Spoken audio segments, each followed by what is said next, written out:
tidak usah ribut. Karena begini, kalau Anda bangun daerah itu dengan dendam dan kebencian, tidak selesai itu. Tidak selesai, Bung Mail, tidak selesai itu. Sebentar datang satu, pindah satu. Jadi istilahnya apa ya? Tidak sehat itu. Jadi kalau sudah terlalu banyak konflik di dalam organisasi itu tidak sehat itu. Moderator SWA. Kombes Pol Mirza Alwi SK. Assalamualaikum. Selamat malam. Waalaikumsalam warahmatullahi wabarakatuh. Selamat malam. Minal aidin wal faizin. Mohon maaf lahir batin. Minal aidin wal faizin. Besar-besarnya. Ya. Salam Sanohi. Salam Sanohi. Pak Mirza, kita ada baca-baca Pak Kombes B kurikulum vitae. Ya. Di situ beta lihat su bertugas dari Sabang sampai Merauke. Jadi ini luar biasa. Satu tugas yang diemban ini banyak yang tugas-tugas strategis di tubuh Polri. Tapi sebelum beta masuk ke situ, beta ingin menyampaikan pertanyaan yang banyak di beta masuk di beta pun inbox ini, karena beta sebelumnya beta sudah ada promo duluan mengenai wawancara ini. Jadi masyarakat Sula ini ingin tahu lebih dekat siapa itu Mirza Alwi. Ada sampai dibilang dengan orang Sulanya itu ada bagaimana ceritanya sampai bisa Pak Mirza orang Sula itu bisa bakar. Silakan Pak. Ya, terima kasih Maya. Assalamualaikum, salam Sanohi semua, salam sejahtera barakat. Ya. Jadi Bung Maya, saya mau menyampaikan sejarah saya awalnya dulu. Saya dulu besar di Papua sebenarnya. Saya lahir di Ambon, Betani lahir di Ambon. Kemudian umur 2 tahun dibawa oleh Bapak ke Papua, ke Jayapura waktu itu. Nah, kemudian saya punya keluarga, beta keluarga itu tahu mungkin Sanohi don tahu Tokomura dulu. Tokomura di Paguru tahu ya? Oh, Tokomura, tahu. Jadi beta Putete, Punene, Pubapa semua di situ. Termasuk saudara-saudara sampai sekarang masih ada sepupu di situ yang jaga di situ. Iya, betul. Dan beta ini sebenarnya kalau mau dilihat garis keturunan itu dari Kari dan Somole. Ya, di beta Punene itu dari Kari, kemudian mamanya itu Somole. Nah, beta Putete, beta Pubapa itu lahir semua di Sanana. Panjang lah, itu kalau mau cerita itu nggak habis 1 hari 1 malam itu. Nanti mungkin di lain lah. Yang jelas intinya itu. Jadi beta itu punya keluarga banyak di Paguru. Yang dulu namanya Tokomura itu. Nah kemudian waktu umur 2 tahun, lahir di Ambon, umur 2 tahun, beta dibawa oleh orang tua ke Ambon, ke Papua, ke Jayapura. Waktu itu Bapak polisi, jadi tugas di Papua dari tahun 66, 87 baru pindah ke Ambon lagi. Jadi waktu di Papua mulai dari SD, SETK, kemudian SD kelas 2, kelas 1 di Jayapura, kelas 2 sempat pulang ke Ambon 2 tahun. Pulang ke Ambon 2 tahun, SD Al Hilal waktu itu. Kemudian naik kelas 3, balik lagi ke Papua, ke Jayapura. Sampai SMA kelas 2, mau naik kelas 3, pindah lagi ke Ambon. Jadi SMA kelas 2, pindah ke Ambon karena waktu itu Bapak mau pindah ke Ambon, nah beta 87 pindah ke Ambon. 80. Pokoknya kelas 2 SMA itu mau menjelang mau naik kelas 3 itu pindah ke Ambon. Kemudian waktu di Ambon sampai dengan kelas 3 SMA, beta di SMA 2 di Ambon. Itu tiap bulan tiap tahun 2 tahun sekali ke Sanana lah, lihat Gotila. Masih ada Gotila enggak tuh? Enggak ada. Ini halo, dengar suara? Halo. Ya. Halo. Iya, yang studio. Yang tahu di Sanana tuh ada Gotila. Gotila masih ada enggak? Masih ada Gotila ya. Ini studio MS-nya di Gotila nih. Iya. Jadi sempat pulang ke Sanana. Jadi ke Sanana itu waktu itu beta dibawa oleh beta guru dulu Pak Tete Abang Walu, masih ingat untuk orang dari Pasipa ya. Jadi kalau pulang ke Sanana pasti ke beliau itu. Kemudian kelas 3 SMA di Ambon, di SMA 2 sampai masuk Akabri. Itu namanya Akabri itu Mato. Masuk Akabri dari Ambon. Akabri tahun berapa? Akabri tahun berapa? Akabrinya tahun berapa? Saya masuk Akabri itu, beta masuk Akabri tahun 89, lulus 92. Jadi waktu itu masuk Akabri dari Ambon kita ada berapa orang ya? Ada 15 orang waktu itu tes di pusat ya. Pusat, kemudian yang lolos waktu itu 6 orang. Lolos 6 orang. Jadi waktu itu dari mewakili Maluku Utara itu ada di nama Buya. Sekarang kalau tidak salah sudah resign ke Pemprov ya. Pemprov ya. Ke Pemprov.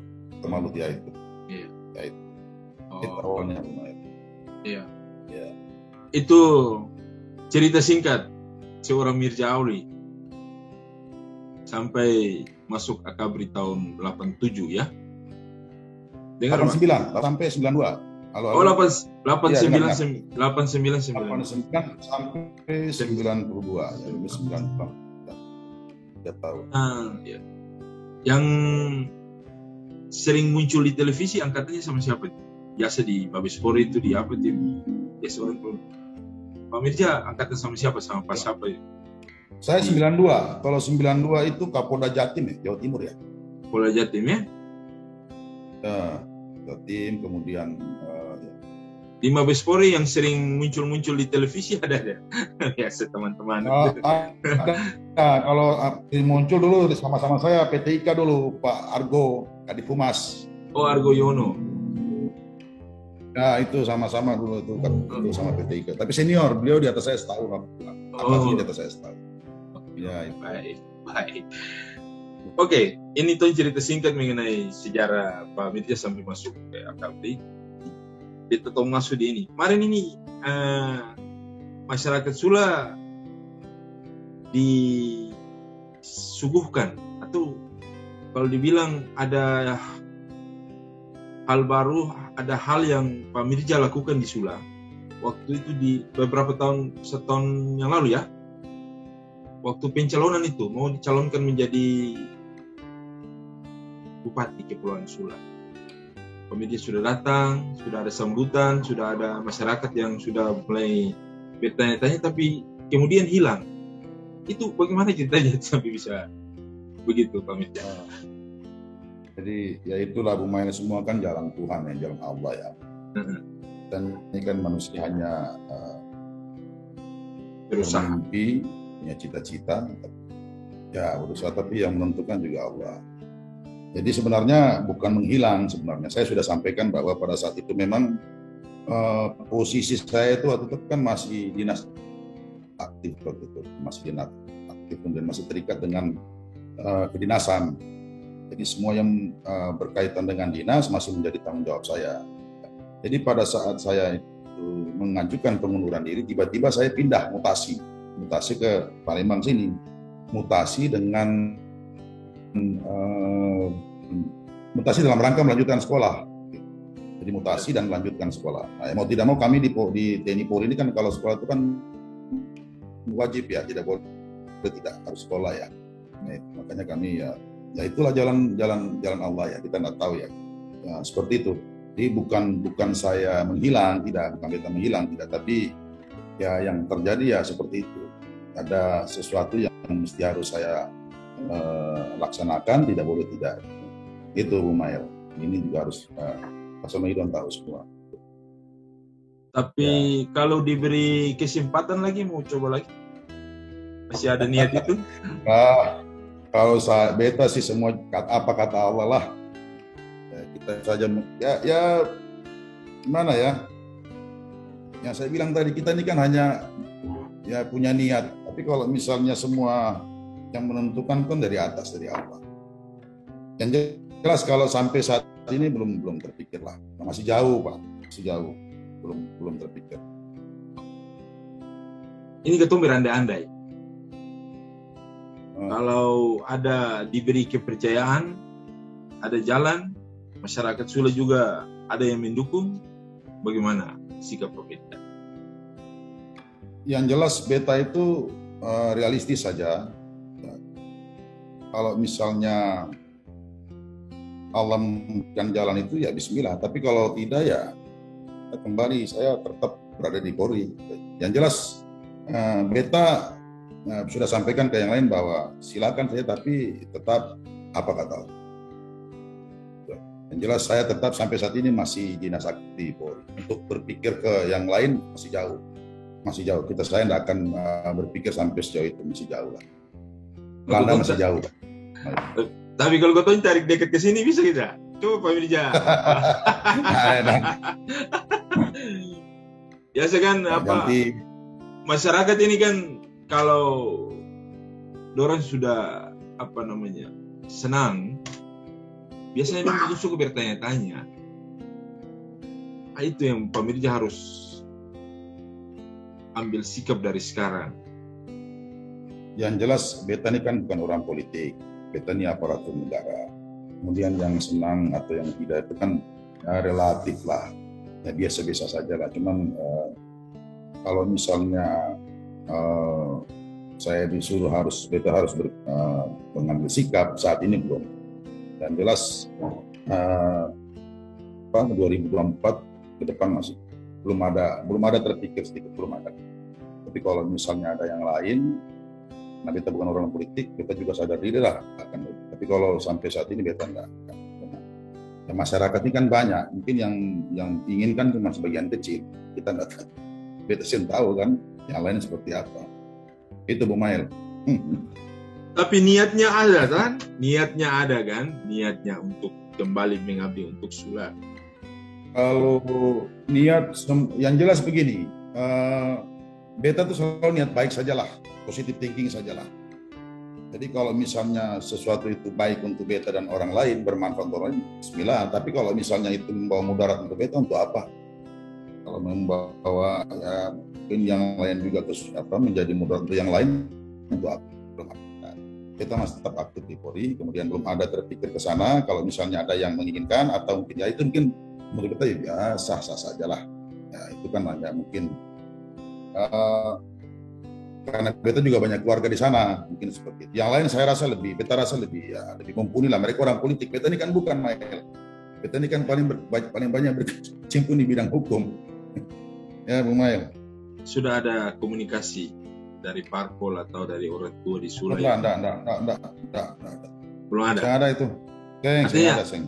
Artinya komunikasi lah, biasa lah. Belum ada. Saya punya pertanyaan mengarah kemana ini? Yang jelas yang ada. Sampai detik ini saya ada. Dan kita tidak pernah berpikir itu. Sampai saat ini kita belum pernah berpikir seperti itu. Mael, beta ini bukan orang politik. Ya, beta sadar itu. Jadi kalau misalnya mau ke situ, terjun ke situ kita harus berpikir banyak.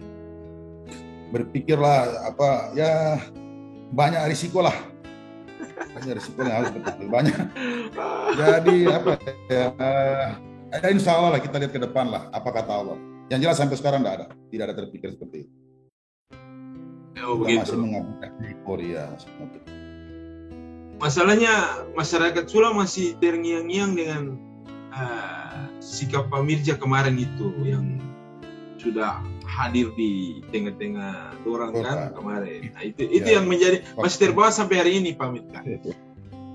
Itu kan semua orang kan pada saat itu kan bukan hanya beta, yang lain juga begitu.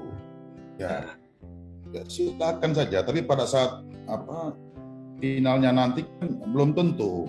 Ya, kita ini bukan beta ya, yang lain juga mungkin punya keinginan yang seperti kemarin juga begitu waktu tahun 2019 ya, banyak juga waktu itu yang tapi itu ternyata sampai di akhir kan pasnya tidak salah. Itu nikah politik seperti itu. Apalagi kita orang yang di luar partai ini kan ya. Tapi yang jelas beta yang ada insya Allah belum sampai ke situ. Insya Allah nggak tahu ke depan lah. Bumail beta masih berpikir mengabdi di Polri, melayani masyarakat sesuai dengan beta petugas di kepolisian. Iya. Jadi belum ada yang mau campur di politik. Misal, apa kata Allah? Kita punya niat, semua Allah yang menentukan. Pak Mirja punya track record dan selama ini sudah cukup mumpuni. Artinya dalam hal kalau cerita politik, ya orang seperti Pak Mirja ini yang dibutuhkan sebenarnya kalau menurut saya. Menurut saya. Ya. Karena punya disiplin ilmu yang sudah bagus dari hukum, terus punya pengalaman di berbagai daerah menghadapi masyarakat yang beragam. Mudah-mudahan Belanda datang. Ya, Jepang datang. Belanda jauh, Jepang yang datang. Jepang yang datang. Kalau oke, sekarang Pak Mirja sudah tentukan sikap bahwa Pak Mirja belum berpikir di hal. Dan kita ingin tanya lagi ke Pak Mirja, kalau Sula ini di mata Pak Mirja seperti apa? Jujur aja, kita agak sedikit terlambat menyiapkan SDM. Anda lihat sendirilah, apa yang Anda rasa, beta juga rasa. Ale rasa, beta rasa. Ale rasa, beta rasa. Jadi, jujur aja mohon maaf, Sanoi, kita ini sangat terlambat. Bayangkan hampir 20 tahun kabupaten itu berdiri sama dengan yang lain, ya, Alpen. Mungkin kalau beta lihat, karena beta ini pernah dinas di Maluku Utara ya. Berapa tahun? Jujur saja Sula agak sedikit. Berapa tahun Pak Mirja? Di Polda? Utara kurang lebih hampir 4 tahun. Hampir 4 tahun kita di Maluku Utara. Ya, di Polda hampir 4 tahun. Jabatan apa waktu itu Pak Mirja? Ya, itu kita harus sadari juga lah. Waktu itu saya wadir narkoba, kemudian naik jadi dir waktu itu ya. 2000 berapa ya? 2000, kalau saya nggak salah 2015 sampai 2019 kita pindah. Di narkoba ya? Narkoba ya terakhir. Sebelum lanjut Pak Mirja, untuk informasi buat saudara-saudara semua, Pak Mirja sekarang jabatan apa di Polda Sumatera Selatan? Beta di Polda Sumatera Selatan di Dirpam Ovid Polda. Dirpam Ovid ya. Dirpam Ovid ya, pengamanan objek vital ya. Kebetulan di sini kan ada 56 perusahaan objek vital nasional ya yang masuk di wilayah strategis. Jadi objek vital nasional bernilai strategis ada 56 buah perusahaan. Jadi ya kalau kita lihat ya itu saja sebenarnya, agak sedikit terlambat menyiapkan SDM, jujur aja. Kita agak sibuk di hal-hal yang di luar pembinaan sumber daya manusia. Jujur aja, kita sibuk di luar tapi kita lupa ini sumber SDM kita di Sula ini agak sedikit terlambat. Contohnya seperti apa? Contoh satu begini ya. Contoh begini, kita kalau bandingkan dengan daerah lain, mereka menyiapkan SDM itu luar biasa. Kalau kita lihat aja yang tes TNI, Polri, ya, itu betul-betul Pemda itu ngikutin itu. Pemda itu ikut mereka itu. Seperti apa kualitas SDM-nya, seperti apa nanti anak-anaknya yang ikut tes. Nah, kita di Sula ini kalau kita presentasi, kita perbandingan anak-anak yang lulus TNI, Polri atau yang lain lah, itu masih sedikit, lumayan, masih sedikit sekali. Kalau kita lihat bandingkan dengan Halbar, Halsel, cukup banyak mereka. Kita ini sedikit loh. Padahal sebenarnya kalau kita mau lihat orang-orang Sula ini, anak-anak muda di Sula ini zaman waktu beta itu luar biasa, Bu Maya. Ya. Waktu zaman beta masih ya 30-20 tahun yang lalu, itu potensi anak-anak muda di Sula itu luar biasa. Coba Bu Maya lihat, yang banyak berperan di Ambon itu anak-anak Sula loh. Iya. Karena beta kan besar di Ambon, beta tahu. Itu aja yang banyak berperan di Ambon itu anak-anak Sula. Yang banyak berperan di Ternate waktu masih kecamatan Sula itu anak-anak Sula. Coba dilihat itu. Kenapa? Karena kita agak sedikit terlambat siapkan SDM, sumber daya manusia. Jujur aja. Ini sebenarnya bukan peran Pemda saja, peran orang-orang tua sebenarnya. Kenapa saya bilang peran orang-orang tua? Dulu kalau anak-anak dari Sula datang ke Ambon atau datang ke Ternate, itu yang tinggal di mes, yang tinggal di pos-posan, cari rumah orang senior, orang tua-tua yang dari Sula tinggal di situ biasanya. Pagi-pagi sudah bangun menyapu. Coba tengok anak-anak zaman angkatan beta. Iya tuh. Sekarang tinggal di kos, bangun jam 9, jam 10. Jujur saja, coba lihat saja. Zaman itu enggak. Saya begitu sampai di Ambon tinggal karena beta bapak juga waktu di Jayapura itu Banyak anak-anak Sula yang tinggal di rumah, termasuk Lurah Drakel, tanya itu. Oh gitu ya? Oh Ya, iya. jam 5 itu sudah bangun, bayangkan. Jam 5 sudah, karena malu hati kan tinggal di rumah orang. Nah sekarang anak-anak Sula sekarang kan orang begitu tinggal di kos sudah, terserah, tidak ada yang awasi. Ya memang zaman sudah berubah sih, tapi ya minimal karakter itu menghormati orang tua, kemudian hargai waktu. Iya, hargai orang waktu. Dulu tinggal di tempat orang-orang tua Sula yang di luar Sula, itu mereka waduh luar biasa. Bahkan bapak saya dulu, bapak itu dulu kalau kumpul dalam satu rumah itu banyak sekali itu anak-anak Sula itu. Lurah Drakel, ada beta kakak sepupu satu Faruk Alwi. Ya. Itu jadi banyak kita Fahmi Alwi. Jadi kita kalau kumpul anak-anak Sula itu datang. Nah, itu. Kemudian penghormatan terhadap orang tua-tua dulu. Coba Anda lihat, coba Bu Maya lihat. Dulu orang tua-tua kalau dulu depan teras, kita lewat, putar rumah itu, tidak berani masuk depan pintu. Coba tengok. Adab ya. Sekarang ada banyak kurang. Mohon maaf ini, kita harus sampaikan itu. Kenapa? Mereka tidak menghormati orang yang lebih senior, kurang menghormati orang yang lebih senior. Terserah itu apa mereka anak-anak muda mau ya. Kata silakan, tapi itu yang ternyata kok sekarang. Berani loh mereka berdebat kusir dengan orang-orang tua sekarang. Dulu tidak berani Bu Maya, dulu tidak berani. Salah satu kesuksesan anak muda adalah menghormati orang tua-tua. Itu kuncinya. Itu kuncinya. Kalau Anda mau berhasil di luar, hormati orang, jaga silaturahmi. Itu kuncinya. Tidak mungkin beta begini kan ATM juga, amati tiru modifikasi juga, senior beta dulu. Gitu ya. Iya, beta lihat senior seperti ini, beta ikut. Karena anak-anak muda ini kan mereka mencontoh. Sekarang karena mungkin ya mohon maaf ya, mungkin karena zaman sudah berubah, kemudian situasi tidak seperti dulu lagi ya kan. Dulu orang dari Sula kalau dia datang ke Ambon atau ke mana lah, ke Jakarta, yang pertama dia cari di mana orang tua Sula yang ada tinggal di daerah sini. Pasti coba tanya mereka. Sampai dulu waktu saya di Jayapura itu, saya kan masih SMA waktu itu. Itu setiap ada anggota Polri yang kan dulu polisi SPN itu masih di Jayapura ya, terbagi dua, Jayapura dan Ambon ya.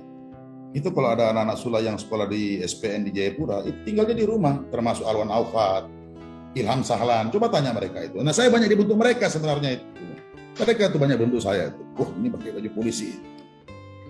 Jadi kita ini kan anak muda ini kan mencontoh sebenarnya yang baik-baik. Nah sekarang ini bergeser, Bung, bergeser jauh sekali. Akhirnya mereka kita ndak lupa kita bahwa Sua itu barakat loh. Sua itu barakat loh. Yang membedakan kita dengan daerah lain, orang Sula sangat menghormati tamu dan orang tua. Coba tengok dulu. Paling banyak orang tua Sula dulu yang punya anak piara. Coba tengok di Ternate, di Ambon, di mana. Itulah kelebihan gitu. Nah sekarang ini kan bergeser Bu Maya. Jadi ya gimana ya, kita mungkin terbawa dengan perubahan zaman. Saya terus terang Bu Maya, silakan tanya. Waktu saya di Maluku Utara, saya kalau ke Sula atau Ternate, orang tua saya cium tangan. Atau lebih senior. Tanya mereka. Itu tidak ada hilang itu sekarang. Saya Hilang ya? Kenapa? Hilang. Lumayan silakan. Anda tidak lagi lihat seperti dulu. Dulu itu kalau setiap ada orang yang datang, orang Sula pasti makan di rumah itu. Coba tanya. Sekarang tidak ada. Itu hilang. Memang itu sepele, mungkin sepele dibilang ini sepele. Tapi itu menentukan orang mau berhasil jadi orang sukses, mau jadi orang sukses, satu kuncinya hormat terhadap orang yang lebih tua. Itu kuncinya. Karena kita belajar dari situ juga. Karena kenapa ya tanpa mereka kita tidak ada apa-apa Bu Maya. Betul. Contoh. Ada lagi? Sekarang mengenai budaya yang Sula yang mulai tergerus oleh zaman, ya kan Pak. Ya. Kalau Pak Menja melihat pemerintahan hari ini bagaimana dengan kondisi Sula yang hari ini? Kalau masalah pemerintahan bukan beta urusan lah, beta sentral masalah. Ya, bukan pemerintah punya urusan memang, tapi pemerintah melihat ada solusi apa yang pemerintah bisa berikan? sesuai dengan bidang saya. Saya kan pernah jadi Kasat Tipikor ya. Ini masuk aja buat Sanoi semua di Saya pernah jadi Kasat Tipikor ya. Bahwa ternyata pelanggaran korupsi, peluang korupsi yang paling banyak itu karena terlalu banyak yang bocor. Ini saya kasih tahu kepada semua. Saya lama jadi Kasat Tipikor ya. Saya melihat bahwa korupsi terjadi karena terlalu banyak yang bocor. Paham maksud saya ini enggak? Bocor yang mana kan? Anggaran, contoh ya, anggaran 1 miliar disubkan lagi tinggal 800, ini tinggal 500, begitu dibangun tinggal 300, selesai sudah. Anda bisa bayangkan coba. Jadi apa itu kegiatan proyek? Pengawasannya kurang mungkin ya Pak? Bukan masalah pengawasan,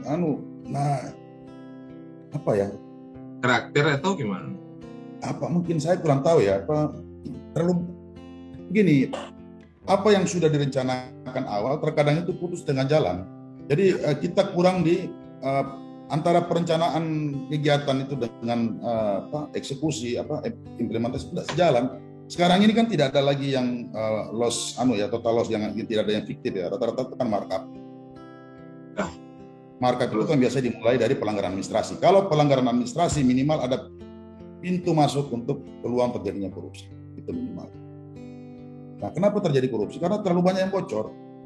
Ya, kita tahulah berapa sih yang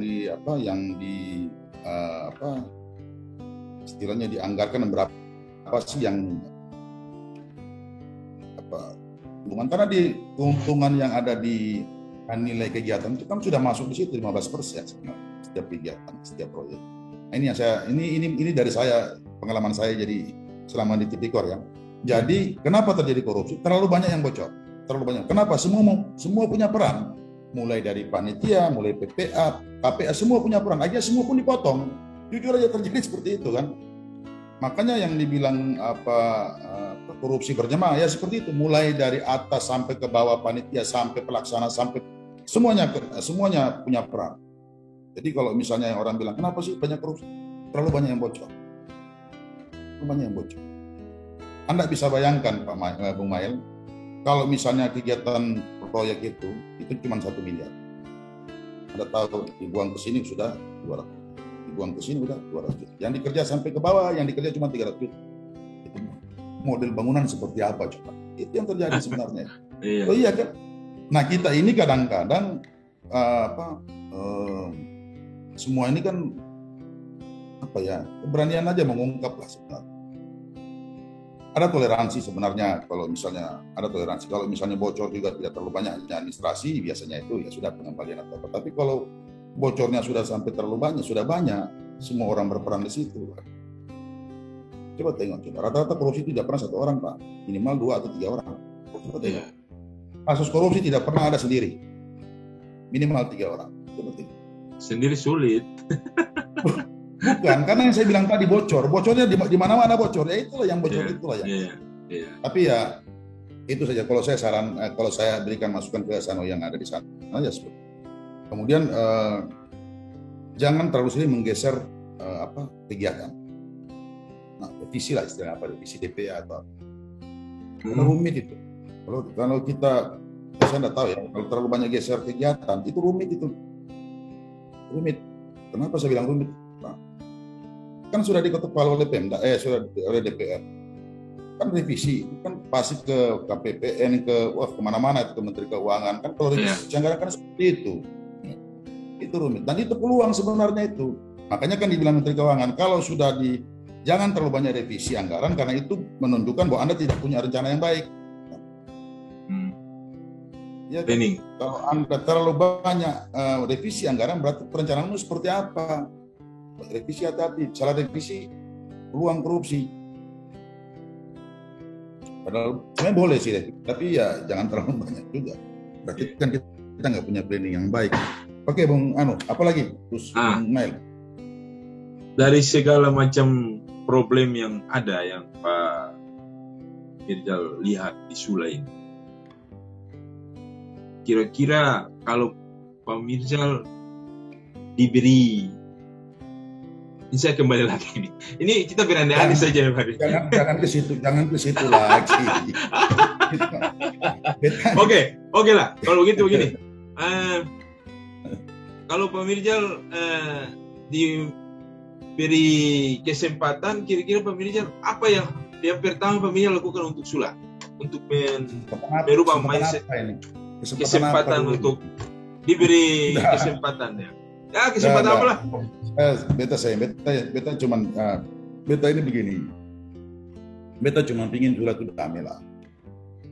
Tidak usah lah ribut. Karena begini, kalau Anda bangun daerah itu dengan dendam dan kebencian, tidak selesai itu. Tidak selesai Bung Mail, tidak selesai itu. Sebentar datang satu, pindah satu. Jadi istilahnya apa ya? Tidak sehat itu. Jadi kalau sudah terlalu banyak konflik di dalam organisasi itu tidak sehat itu. Makanya saya selalu tekankan, selama saya jabat, saya kumpulkan semua perwira, saya kumpulkan wadir, waka saya kumpulkan. Ingat, saya komandanmu, saya pimpinanmu, tidak boleh ada konflik di dalam sini. Karena kalau begitu ada konflik, selesai kita. Jangan pernah ada konflik. Kemudian kita, pimpinan itu jangan menciptakan konflik. Kalau kita pimpinan menciptakan konflik, bubar itu organisasi.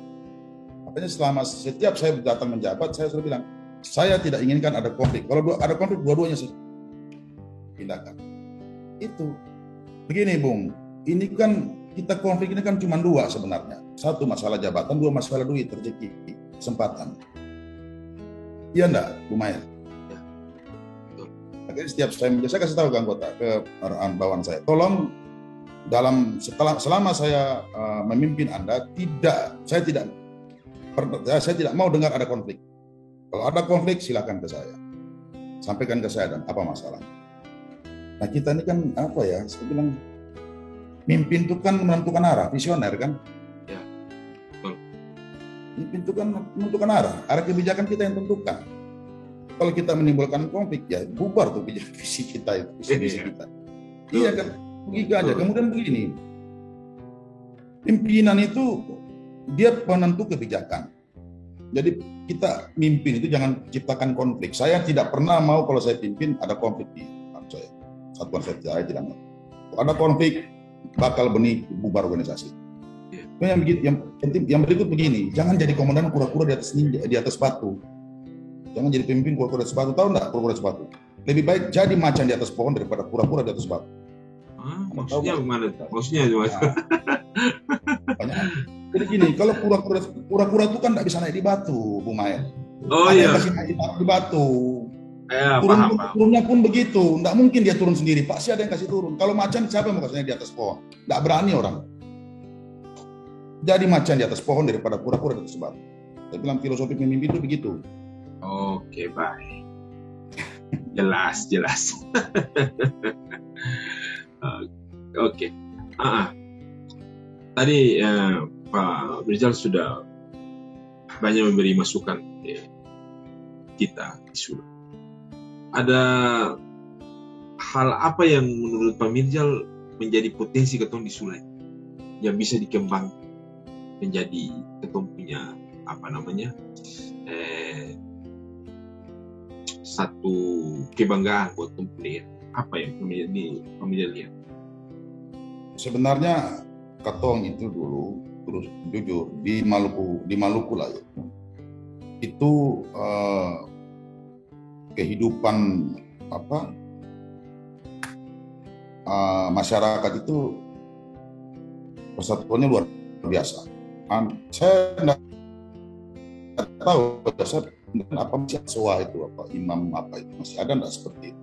Dulu itu setiap tamu yang datang ya soa 4 soa itu masih ada sekarang. Soa gereha ada. Itu dihidupin sebenarnya. Kenapa saya bilang dulu setiap ada orang yang datang ke soa pasti tanya itu masih ada nggak 4 soa, masih ada nggak. Dulu kalau setiap malam lebaran itu ada lele itu lela. Masih ada nggak itu malam lela masih ada masih dulu kalau salah itu waktu saya pernah ke sana bulan waktu saya masih SMP, kalau saya salah SMP atau SMA, itu yang jalan keliling kecamatan Sanana itu waktu itu anak-anak SD SMP. Oh iya. Malam. Pawelela. Itu dia. Dia masih ingat deh. Kemudian dulu masjid ramai loh, jangan salah. Dulu masjid itu beramai dengan anak-anak. Sekarang kok sepi ya? Sepi. Lebih Dulu banyak kalau main kita main game itu mungkin. setiap malam pasti orang tua ribut karena anak ribut di masjid dulu ya. Iya. Sekarang beta tidak tahu. Iya. Jadi sebenarnya kalau beta sih kembangkan saya budaya yang bagus yang seperti orang tua kita dulu. Orang tua kita dulu tuh luar biasa silaturahmi. Nah, kita ini hilang sekarang. Kita ini kurang silaturahmi kok sebenarnya. Kita kurang silaturahmi kok. Anda tahu waktu saya di Maluku Utara, saya tuh jabat di narkoba, itu tidak ada anggota Sula nggak silaturahmi ke saya itu. Tanya saja mereka. Anggota Sula saya cari, mana anggota yang dari Sula atau sana? Begitu ya? Tanya mereka.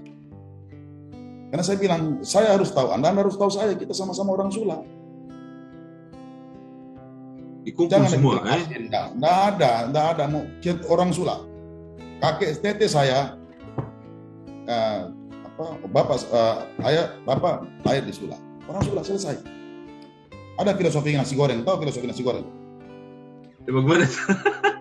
Banyak sekali filosofi ini Pak Kombes. Anda suka makan nasi goreng enggak? Saya tanya. Bung Mel suka makan nasi goreng enggak? Sangat. Favorit itu. Campurannya apa saja? Garam. Nasi, garam, bawang. Pilih. Ya. Apa lagi? Nah, kalau bisa dapat terasi. Terasi tomat. Makan. Enak keseng. Enak. Campur itu enak kan? Nah, sekarang kita tanya. Kalau nasi saja digoreng enak keseng? Pusing enak. Ambar. Itu filosofinya. Oh, itu paham. Beta yang saya jelaskan itu filosofi. Paham. Ya. Kalau istilah nasionalnya Bhinneka Tunggal Ika. Itu. Ya. Baik. Paham maksud beta ya? Paham. Dulu orang tua kita ajarkan. Jaga silaturahmi dimanapun ada orang tuamu yang ada di daerah yang kamu datangi mereka. Makanya beta kenal, macam dulu kan beta punya yang tinggal di rumah itu kan termasuk Mael Kari, beta komen tuh Mael Kari. Iya. Waktu di Ambon ini, di Ambon, Faruk Bahanan, mereka tinggal di beta. Itu kan Lula Drakel di Jayapura mereka. Beta tahu beta itu dulu niru mereka. Oh seperti ini mereka bawa baku sayang seperti itu. Kan nggak ada. Sekarang sih ada. Makanya terus terang beta ini yang bentuk banyak beta ini jadi seperti ini. Orang gitu. Sanoi semua dari Sula, termasuk beta abang Faruk ya. Dia sekarang notaris. Oh iya, Faruk Alwi. Tolong lupa itu. Yang ada sekarang konflik. Terlalu banyak seperti itulah. Mungkin karena situasi zaman berubah apa gimana kita semangat. Iya. Pak Kombes bangga disebut orang Sula. Kalau beta bilang, mungkin beta saya percaya. Ya. Saya tanya beta pemantan anggota yang ada di Polda Maluku Utara. Tanya mereka. Nah kalau sudah seperti itu, ya enak. Saya paham lah.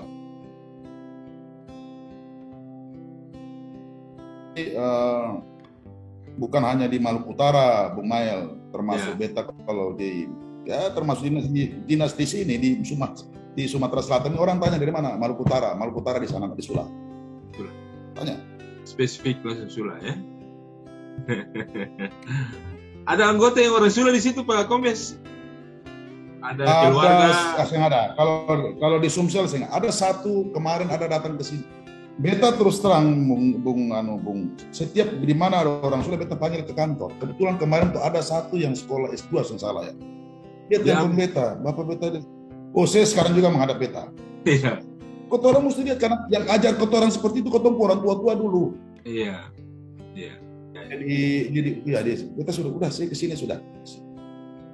Jadi kebanggaan itu jangan dari beta lah. Saya tanya aja ke yang mantan anak buah yang ada di.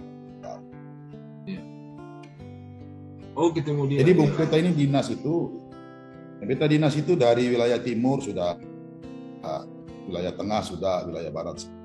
Beta tahu nih karakter orang-orang, kita tahu. Dan bukan sebentar beta kalau dinas di daerah satu tempat, biasa lama-lama ada 2 tahun.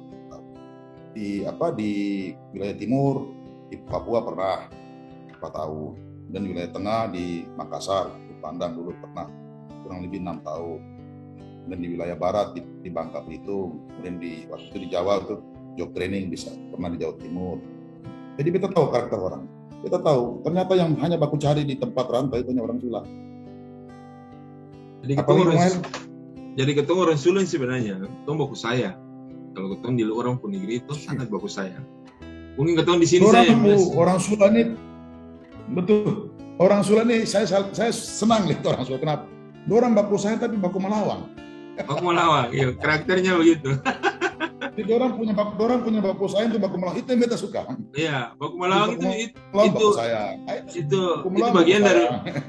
itu bagian dari baku sayang sebenarnya, baku melawang gitu. Dan beta paham itu. Unik itu Pak Rombes. Unik, itulah. Oke. Jadi kalau beta ya sudahlah. Ketorang di kantor ini bukan tidak mau lihat Sula, walaupun dari jauh orang punya hati tetap di Sula. Terus lihat juga ketemu saudara di sana juga di Sula. Tak gini itu. Orang-orang di rantau ini kadang-kadang mereka juga mencari ya sesuatu di luar sana, karena mungkin kesempatan di sana juga agak sempit, mereka mencari keluar. Tapi mereka punya hati, kita tahu kok hatinya ke Sula kok, mereka peduli dengan Sula kok sama. Pak Mirjal sing ada niat untuk buat sesuatu di Sula, investasi apakah begitu?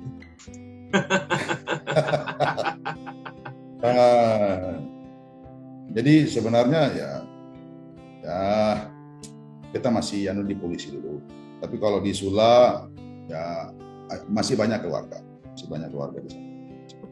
Kita waktu di Maluku Utara kan setiap berapa kali, hampir setahun tuh bisa 3-4 kali pulang ke Sula. Oh begitu ya? Ya, paling sering pulang ke Sula. Iya. Oh. Oke, ini ketemu hampir 1 jam Pak Mirjal. Mungkin ada pesan-pesan untuk masyarakat Sula, keluarga di Sula, apa yang Pak Mirjal bisa sampaikan kapasitas Pak Mirjal hari ini sebagai seorang polisi dan sebagai putra Sula yang berkarya di negeri orang yang jauh di sana. Bagaimana apa yang bisa sampaikan untuk kita semua? Jadi yang tadi dari apa yang beta bilang tadi itu sebenarnya dia bukan cuma satu, dia punya makhluk.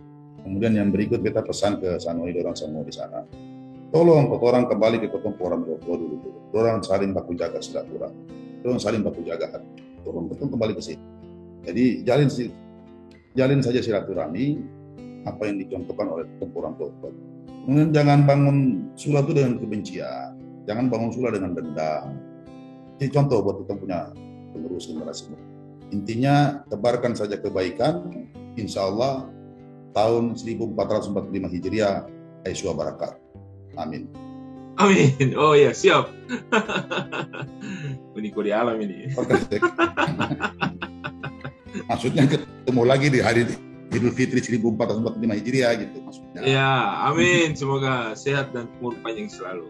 Yang penting itu saja. Pokoknya pesan beta, tolong Mbak Saudara di Sula dukung program pemerintah. Jangan bangun Sula dengan kebencian, jangan bangun Sula dengan dendam.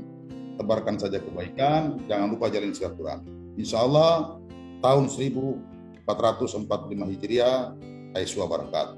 Bismillah. Amin. Amin. Oke. Baik, terima kasih Pak Kombes Pol Mirza Alwi. Salam bersama semua. Kita minta maaf kalau ada salah kata atau salah kurang berkenan. Maaf. Iya. Maaf. Salam buat semua, minal izin, maaf lahir batin. Sebelumnya saya beta mau tanya itu yang Pak Mirjal pernah bilang di beta lucuan itu. SIK di belakang itu apa? SIK itu saja lucuan aja. SIK itu kalau orang tanya SIK itu apa Pak? SIK itu Sula itu kita. Sula itu kita sudah. Tambah lagi AS. Oh, SIK AS. Suka bercanda. Oke, baik. AS. SIK AS. Sula itu kita. AS itu apa? AS itu anak Sula. Oke, Assalamualaikum. Oke, baik. Terima kasih. Terima kasih Pak Kombes atas waktunya. Salam buat keluarga dan keluarga semua di sana. Terima kasih. Wassalamualaikum warahmatullahi wabarakatuh. Syukur BM. Moderator SWAT.